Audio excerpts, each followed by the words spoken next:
And we are back. here we are. We're back. Okay, this very exciting conversation about, we're talking about free will, we're talking about God's palette and our palette.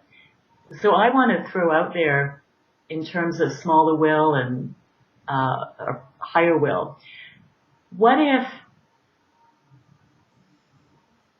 the concept that people haven't really stumbled across is, what if we actually get in our own way from a human perspective? And what if the conditioning that we have in terms of our human infrastructure, in other words, whenever there's limitations that are imposed upon us, such as the phrase that most of us have heard, money doesn't grow on trees. So that creates a limitation right there. When people, society, usually parents who are trying to be well-meaning, are basically saying, do something practical, fit into society, earn a good professional degree, and therefore you will experience abundance in this lifetime. So even though the concepts were given from a place where, the parental voice is trying to be helpful, but what if this actually creates a limitation? Because as soon as this idea is basically implanted into a young mind, then that becomes the reality, right? There's lack, there's limitation. And so then instead of a young human using free will to go out and create and explore and know that life is there full of infinite possibility, the free will actually takes on a limitation.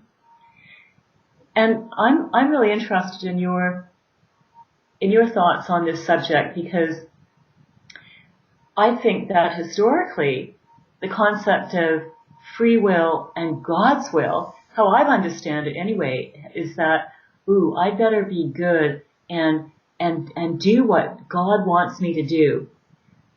But what if there are no expectations from God in that way that we have thought historically? What if God is just reflecting back what we believe? Is that possible? I think it's very much the way it works, and I think the possibility is that God's will and our will are one and the same. There really is no God's will and our will. What happens is we impose our will, or we allow someone else to impose their will upon us, and that prevents God's will from flowing through us. Going back to your example of the money tree. Money doesn't grow on trees. Well, taking a look at a blank canvas. Just picture we're now painting a tree with money growing on it, dollar bills growing on it. That's what we printed on this blank canvas of life.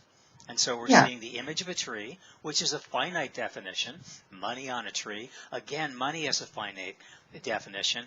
And the blank canvas, the power, the possibility, the pure potentiality lies in the blankness of the canvas itself. And that's pure consciousness. And the moment we paint upon that canvas, either the will of someone else, the will of their words, money doesn't grow on trees, and we take their words and we turn it into an image which we paint on that canvas, that blank canvas is no longer a pure field of potentiality.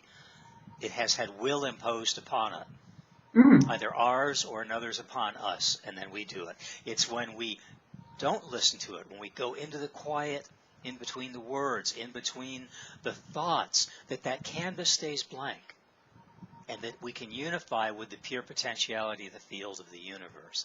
So it's in the non-definition, it's in the non-linear, that anything we choose to paint can come through. And even in our palette of colors, the way I see God's palette of colors is pure light energy, pure white light.